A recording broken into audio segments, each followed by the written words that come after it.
Buenos días, yo soy Paula Maritza Guerra y seré a partir de este momento la voz del abogado del diablo. Tengo como entretenida misión sentar en el banquillo de los acusados a algún personaje histórico de conducta aparentemente reprochable. Y utilizando los hechos que rodearon su vida y marcaron la historia como contexto, les presentaré a continuación una acusación formal de sus delitos en vida. Posteriormente, para equilibrar la balanza, una posible defensa. Y dejaré en sus manos la difícil tarea de juzgar y sentenciar, convirtiéndolos a todos ustedes en jurado y jueces. Entonces, ¿qué dicen? Mi primer acusado será inocente o culpable.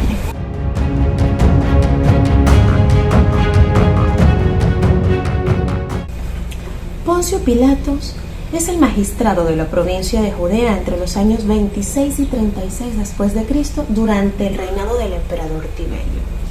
Tenía entre sus deberes más importantes mantener la ley y la paz en la provincia. Sin embargo, la historia lo sitúa en el mismo lugar y al mismo tiempo que Jesús de Nazaret, con quien coincidirían y a la vez ocuparían posiciones contradictorias que cambiarían no solo el curso del Imperio Romano, sino de toda la historia occidental hasta nuestros días. Conocemos muy bien a Jesús, su llamado y si dio cumplimiento o no a su misión. Pero conocemos todos en qué momento político se encontraba Poncio en el desempeño de sus funciones.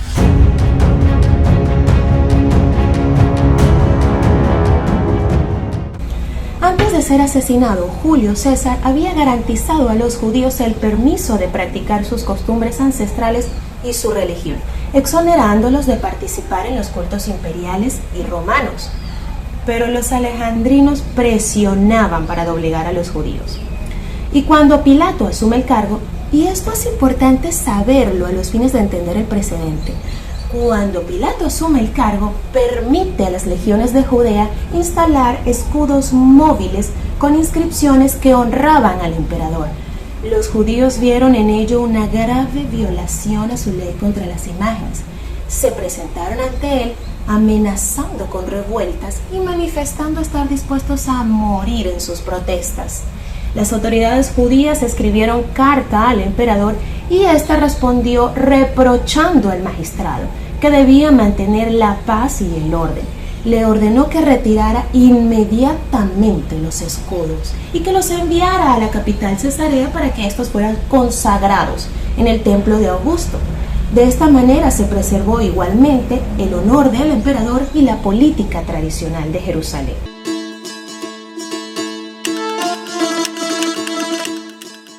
Este no sería el único altercado que iría preparando el terreno para el gran evento. Se cuenta también que Pilato hizo construir un acueducto con cargo al erario del templo de Jerusalén, para lo cual pidió fondos al Sanedrín bajo la amenaza de aumentar los impuestos si no le eran entregados. Los sacerdotes en principio se negaron, argumentando que era dinero sagrado, aunque finalmente aceptaron bajo dos condiciones. La primera, que el acuerdo no saliera a la luz, y la segunda, que el agua llegara también al templo.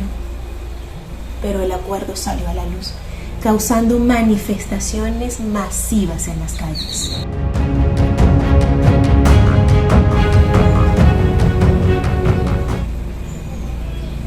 Durante las fiestas de Pascua, los judíos acuden ante Poncio Pilato con un reo atado de manos: Jesús de Nazaret. Pilato, al verlos, les pregunta: ¿de qué acusan a este hombre? Y ellos responden: si este hombre no fuera un delincuente, no te lo habríamos entregado. Pilato les dice: llévenselo y júzguenlo de acuerdo a su ley. Pero ellos insistieron: a nosotros no se nos permite dar muerte a nadie. Esta respuesta le reveló a Poncio Pilato las intenciones de estos hombres para con el reo. Así que entra al pretorio con Jesús y procede a interrogarle. Tras aquella célebre conversación o interrogatorio, Pilato sale al encuentro de los judíos y declara: yo no hallo en él ningún delito. Estos insistieron, afirmaban que Jesús alborotaba toda Judea desde Galilea hasta allí. Y al escuchar aquello, Pilato les cuestiona si ese hombre era Galileo. Y al confirmarlo los envió con Herodes, el gobernador de Galilea.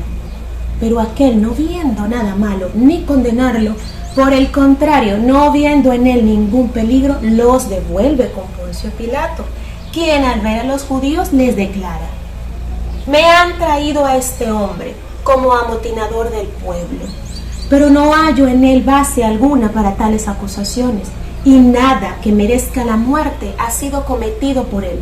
Por tanto, lo castigaré y lo pondré en libertad. La muchedumbre, enardecida, enfurecida, afirmaban, insistían, y Poncio Pilato, viendo la histeria colectiva, ofrece liberar a Jesús o a Barrabás, un conocido asesino, y el pueblo profirió a gritos el nombre de Barrabás.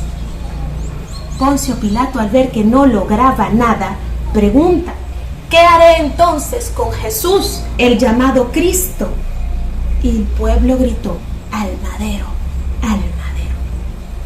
Viendo que no lograba nada, por el contrario, incrementaba el alboroto, Poncio toma agua, se lava las manos y frente al pueblo declara: allá ustedes, yo me declaro inocente de la muerte de este hombre.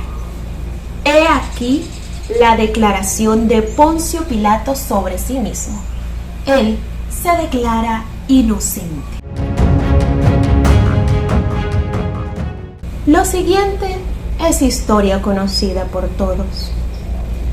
Poncio Pilato declaró varias veces la inocencia de aquel hombre, tal vez presintiendo que aquellos ancianos mentían y acusaban con malicia los cargos.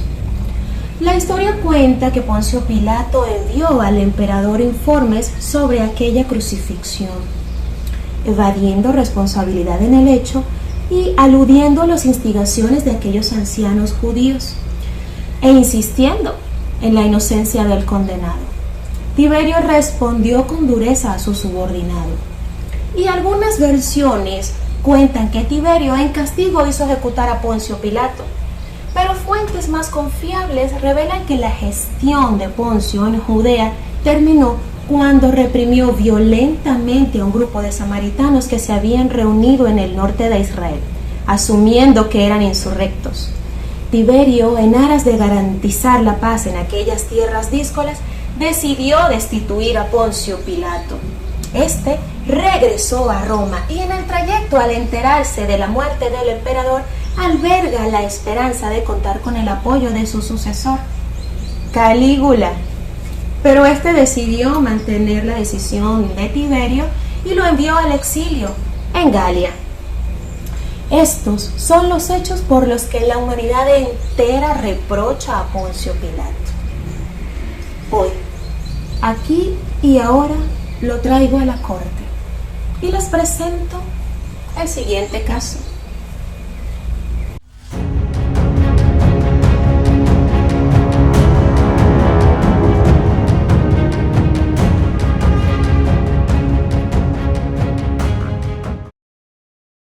Poncio Pilato, nacido en Abruzos de la familia Ponti, ex magistrado de la provincia de Judea, destituido del cargo por el emperador Tiberio al encontrarlo responsable del mal manejo de sus funciones y sobre todo por el incumplimiento del deber más importante de su majestuoso cargo.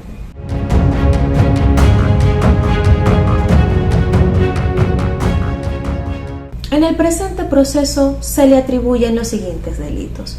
El mencionado ciudadano, siendo la máxima autoridad judicial en la causa expuesta en los hechos, incurrió innegablemente en clarísimas y evidentes violaciones al debido proceso, concepto que ya se acuñaba en la Gran Roma para la época. Más aún, habiéndose declarado incompetente desde el inicio de la causa para conocerla, decidió ceder ante las exigencias de intereses religiosos y abordarla.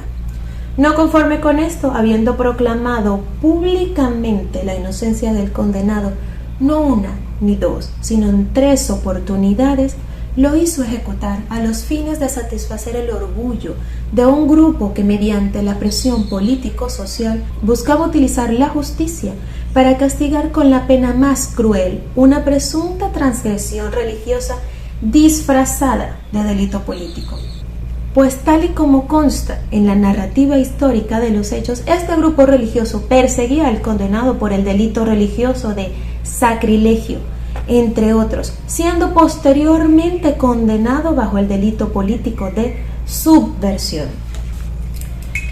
Luego del análisis de los hechos y de los fundamentos de la imputación que se mencionaron, considero que la acción desplegada por el imputado Poncio Pilato se subsume en los siguientes tipos penales: prevaricación judicial, simulación del hecho punible y realización arbitraria del propio derecho.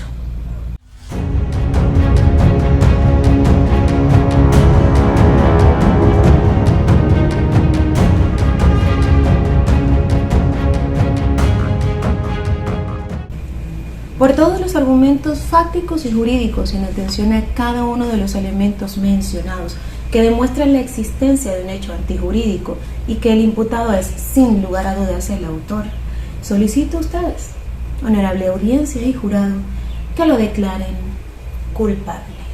El derecho a la defensa es indispensable para cualquiera en un debido proceso, por lo que ahora, haciendo de la voz de abogado del diablo, procedo a defenderlo.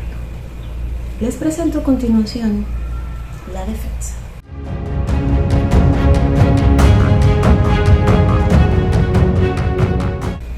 El procesado es inocente de los cargos por los cuales se le acusa.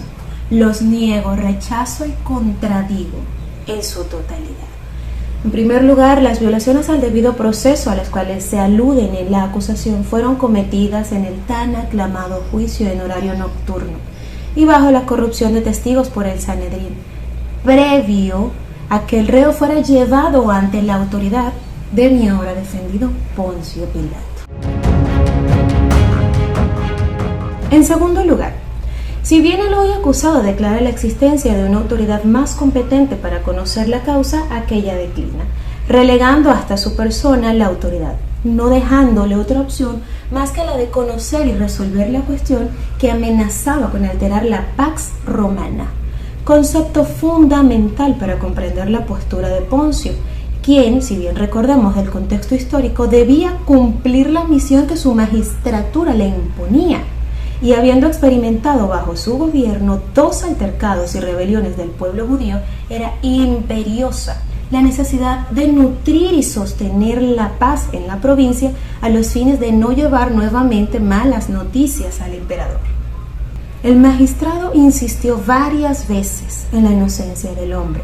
Sin embargo, anteponiendo el interés público por encima del interés particular, ofreció al pueblo alternativas, convencido de que estos desistirían de su maliciosa pretensión y entrarían en razón. Pero, no logrando alcanzar la paz en un pueblo alterado y agitado, y no queriendo, sobre todo no queriendo ejercer la represión por medios violentos, consciente en dar al pueblo aquello que pedían una y otra vez por el bien de mantener la paz en el imperio. Si bien fue probada la existencia de un hecho antijurídico, a primera vista, esta se ve arropada por la causa de justificación que elimina el carácter antijurídico del mismo, debido a la exoneración que la ley concede. Es decir, si bien el hecho es típico y la conducta se subsume al tipo penal, la ley excluye la antijuricidad cuando el comportamiento es justo, como es el caso del estado de necesidad o del ejercicio de un derecho, deber, autoridad o cargo. Y recordemos que en el ejercicio de su magistratura y sus funciones, Poncio debía mantener la paz y evitar una nueva rebelión en el pueblo judío. Los hechos deben considerarse con total objetividad y en clara comprensión de la postura de cada uno de los partícipes.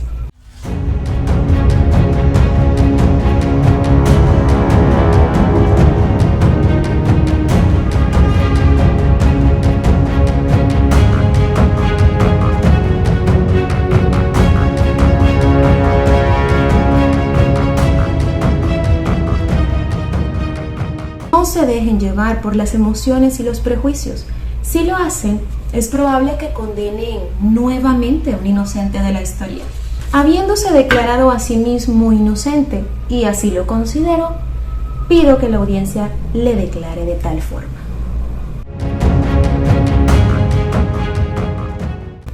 Es el momento de que los partícipes, de que los jurados, de que ustedes, audiencia, tomen una decisión.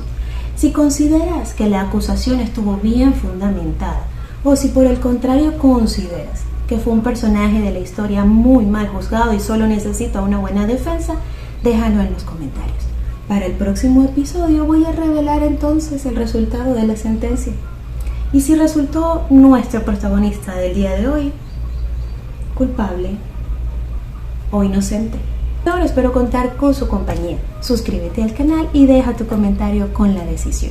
En un próximo episodio indagaremos en una nueva perspectiva de los hechos en la vida de algún otro personaje histórico.